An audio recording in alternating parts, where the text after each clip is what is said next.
Oi, pessoal, eu sou a Marília, esse aqui é o Rubinho, e a gente tá aqui para se despedir de vocês, porque hoje acaba o nosso curso Volte a Rezar em 10 dias, né? A gente tá muito feliz porque a gente recebeu um feedback muito positivo de vocês pela internet, né? Tanto nos nossos Instagrams, como também no Instagram do próprio Shalom Fortaleza, né? E a gente fica impressionado como Deus realiza suas graças, né? Tirando bênçãos de coisas simples, como a gente aqui conversando com vocês pela internet durante esses 10 dias, né? Esse curso foi idealizado pela Poliana, pelo Padre Franco, né? A gente ajudou com o nosso roteiro e a gente está muito feliz com o fim desse curso, né? A gente espera realmente que ele traga novos frutos, né? E aí hoje o que a gente vai tentar fazer é tentar rememorar tudo que foi dito, né? E mostrar para vocês que aos poucos esses passos, né? Eles formam a nossa oração de cada dia, né? Então, diante do nosso altar, chamando o Espírito Santo, né? Louvando a Deus e passando por todos esses passos, a gente vai ter a nossa oração completa. E a gente pode, né, aos poucos, fazer com que esse hábito seja cultivado na nossa vida, né? E aí o Rubinho vai relembrar. E a gente, então assim, trilhando de novo um pouco o que a gente comentou nesses 9 dias, né? Então, a gente começou falando que a oração, aí a gente falou da necessidade de você fazer uma simbólica, bonitinha na sua casa, colocando a Bíblia, colocando uma velinha e um ícone, né? Na nossa casa, por exemplo, a gente tem um ícone e sempre ao longo do ano litúrgico a gente vai mudando o ícone. O ícone que está agora é um Ecce Homo, que é a imagem de Jesus flagelado. Mas sempre a gente, por exemplo, na Páscoa a gente coloca um ícone pascal, no Natal um ícone do presépio, em Pentecostes, nos dias de santos, que a gente tem uma devoção mais próxima, a gente coloca, de Santa Teresinha, de São Francisco, de Santa Teresa d'Ávila, de São Miguel Arcanjo. Então, a gente, dessa forma, a gente vai vivendo no ritmo da liturgia. E isso é muito bom, porque quando a gente chega para rezar, né, o ícone, a nossa simbólica já nos ajuda a entrar dentro daquele ritmo, né? E a nos unir com toda a igreja, né? Exatamente. Viver aquele tempo. Né? No nosso caso, graças a Deus, nós dois somos do Shalom, então a nossa simbólica está no meio da casa. Mas se na sua família tem gente que não entende, aí você faz no seu quarto ali, no seu criado mudo, do lado da sua cama, ou numa varanda, num lugar que você tem um pouco mais de privacidade e que você consegue rezar lá. Mas é muito importante você ter o lugarzinho para rezar, o recanto da oração. Né? Depois a gente falou sobre o clamor ao Espírito Santo, a gente falou sobre a sede de Deus, que Ele tem sede de nós e de que nós tenhamos sede dEle. E a oração é o encontro da minha sede com a sede de Deus, sempre por iniciativa dEle, que nos oferece a água viva, que é o Espírito Santo, que nos ensina a rezar. Depois a gente falou sobre o ato penitencial, que a gente se coloca diante da luz de Deus, e através da luz de Deus a gente vê nossas fraquezas, nossas misérias, e vai pedir perdão ao Senhor. Nesse dia a gente falou também das indulgências, né, desse período que a gente está vivendo, né, das graças que a igreja nos proporcionou, das indulgências que ela nos permitiu lucrar dentro de casa, apesar vivendo nessa quarentena. Inclusive, se você não lucrou indulgência plenária ainda hoje, ainda dá tempo, né? Você vai rezar o texto da misericórdia, ou rezar a via sacra, ou o texto de Nossa Senhora, ou meditar da palavra de Deus, rezar o credo, Pai Nosso, Ave Maria, pelas intenções do Papa, com o desejo de comungar e se confessar assim que for possível, né, com o coração contrito, você ganha indulgência plenária, ou para você ou para uma pessoa que já morreu. Depois a gente falou sobre o louvor, que é o grito de guerra, que nos coloca de pé, né, que faz a gente reconhecer quem nós somos e quem Deus é, e a diferença entre a nossa natureza ferida, as nossas misérias, as nossas limitações, nossas fraquezas, e a grandeza, a imensidão de Deus nos impele a louvar, né, a dar palavras de louvor, de gratidão por aquilo que Ele é, que é o louvor, por aquilo que Ele fez conosco, fez por nós, que é o agradecimento, né, a ação de graças. Depois a gente falou sobre a oração propriamente dita, aí a gente falou sobre os pedidos do Pai Nosso, sobre o significado da súplica ao Senhor, né, um pouco sobre a intercessão também. Depois a gente falou sobre os dons do Espírito Santo, né, os dons infusos, os dons efusos, o dom da oração, que é derramar-se diante do Senhor, derramar o coração diante do Senhor, como Ana, né, no livro de Samuel. Depois a gente falou sobre as Sagradas Escrituras. A Marília falou sobre a interpretação das Sagradas Escrituras, né? A interpretação literal, a interpretação espiritual, anagógica, alegórica, moral. Falou sobre os passos da Alexio Divina, né? Leitura, meditação, oração, contemplação, tudo isso que você não está assistindo a aula hoje, mas não viu os outros dias, então você volta e assiste nos outros dias, né? Não tem problema, tá lá no IG, você assiste várias vezes se quiser, anotando, revisando. Depois a gente falou a oração como um combate, né? A gente falou daquelas dificuldades, daquelas ideologias, das mentalidades erradas, das concepções errôneas da oração, que a gente precisa combater com a humildade, com a perseverança, com a constância. Né? A gente falou depois sobre a Virgem Maria e a importância dela fundamental na vida de oração. E se você perceber, todos esses elementos que a gente falou, eles juntos compõem a oração, a nossa oração. Né? A gente não vai fazer uma oração com um elemento e não com os outros. Né? Todos eles juntos, eles formam a nossa oração. Ou ao mesmo tempo mecânica, né? Não tem que passar para o alto para interceder, né? Eu tenho que passar para o pedido de perdão. Não precisa, obviamente, né? Mas são passos que nos ajudam, né? Fatores que compõem ali a nossa oração, que nos ajudam a focar, a não se distrair, né? E a viver a oração sem fantasias, né? Isso. E hoje a gente vai acrescentar alguns pontos que, evidentemente, havia muito mais coisa para falar sobre a oração que a gente não consegue aprofundar. Mas a gente vai falar sobre alguns outros pontos que são importantes na nossa vida de oração, nessa retomada da vida de oração, que graças a Deus muitos estão tendo a partir desse curso, né? O feedback foi muito bom e a gente espera que a gente consiga perseverar na graça de Deus, graça né? De Deus, Foi bom por graça de Deus, né? Então, a gente teria muitas coisas ainda para falar sobre a oração. É óbvio que esse curso ele tem uma conotação prática, não teológica, né? Se tivesse uma conotação teológica, então seria, né, infindável o conteúdo. Mas mesmo somente querendo fazer esse resumo, né, prático, a gente teria muitas coisas para falar para vocês, né? Por exemplo, a necessidade do silêncio. A gente falou muito da humildade, né? A gente falou muito dessa postura de confiança em Deus, mas a gente falou muito pouco do silêncio, né? Então, de calar, né, um pouco o nosso coração, os nossos lábios no dia a dia, né, para preservar, né, aquilo que a gente vai dizer a Deus, né? A gente tem um coração mais silencioso. Também a questão do caderno de oração, que é uma prática, né, do Shalom muito comum, né?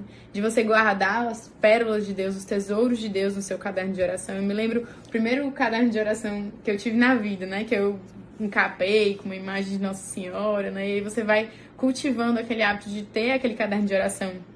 As dicas que a gente dá, né, que você tem as pessoas que gostam de rezar escrevendo, né? Mas é importante que os remas estejam destacados, porque às vezes você pega aquele caderno de oração de 20 páginas, né, só de uma oração de 20 páginas, aí você fica um pouco perdido, né? Você precisa cultivar. Quem gosta de rezar escrevendo pode rezar, mas destaca sempre no final da oração o rema. O rema é aquilo que ficou mais forte na oração, né? A palavra fundamental ou a direção de Deus daquele dia, né? É justamente para que você veja a condução de Deus na sua vida, né? Para que você veja o que ele falava, né? Qual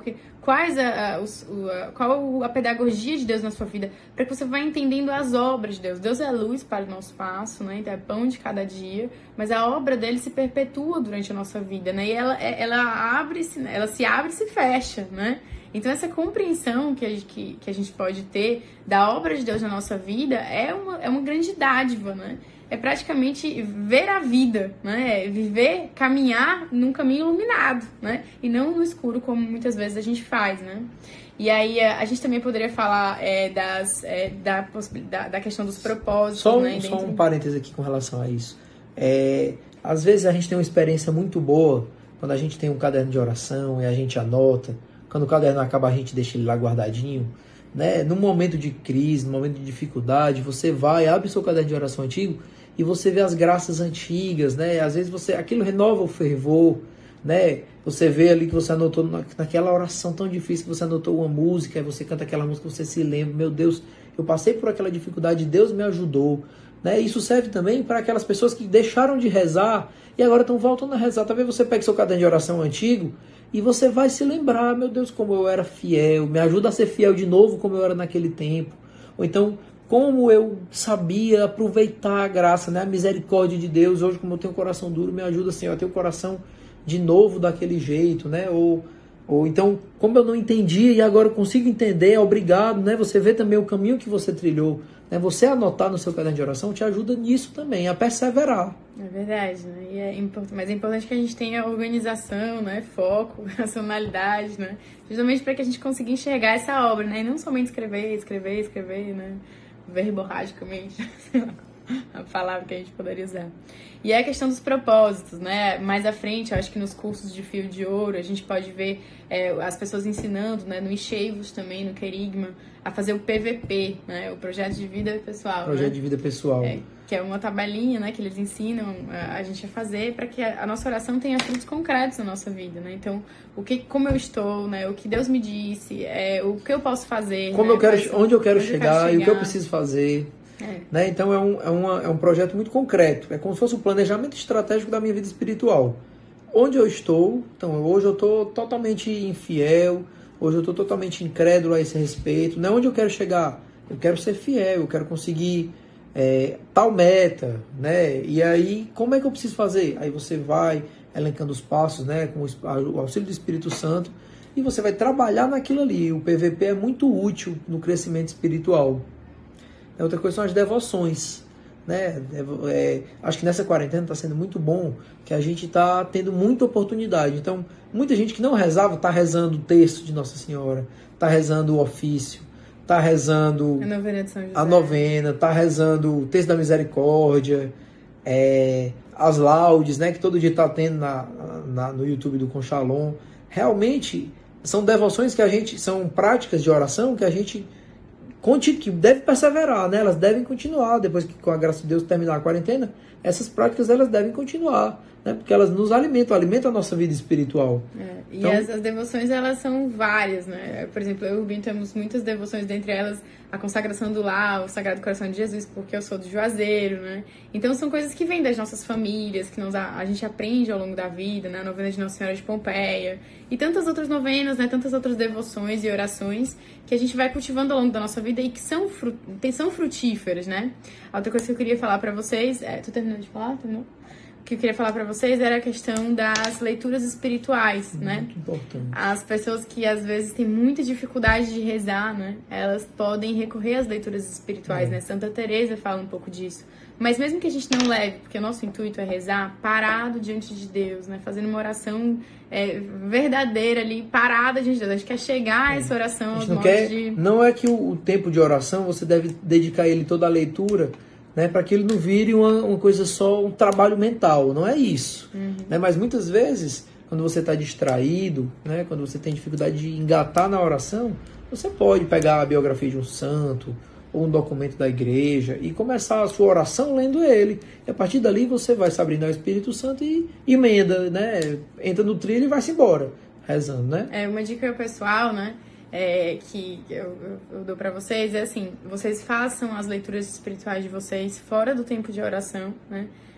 Leiam aí 5 páginas por dia, 10 páginas por dia, e aí grifem, né? Ou então escrevam as partes que mais ficaram fortes, né? E aí você vai e leva as passagens para sua oração, né? Você leva só a nata daquilo ali, né?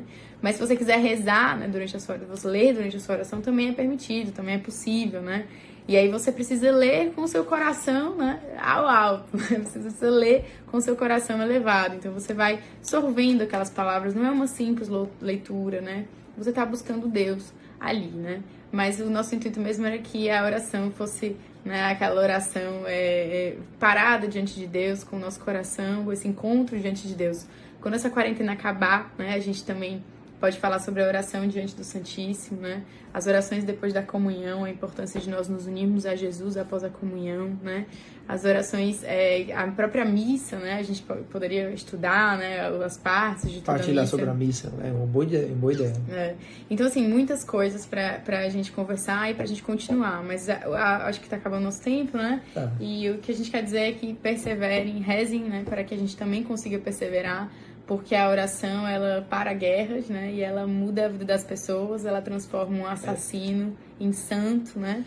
Quem reza governa o mundo com Deus, né? Uma frase muito forte de um santo. Né? E Santa Teresa diz uma frase que eu também acho que é o rema, né? Não deixe de rezar por mais pecados que você cometa. Então, se você começou... eu sou a pior pessoa do mundo, não tem problema, continue. Reze e não pare de rezar não, que Deus vai te converter e vai te levar para o céu. Legal, pessoal. Até a próxima e Deus abençoe vocês. Fiquem com Deus. Shalom.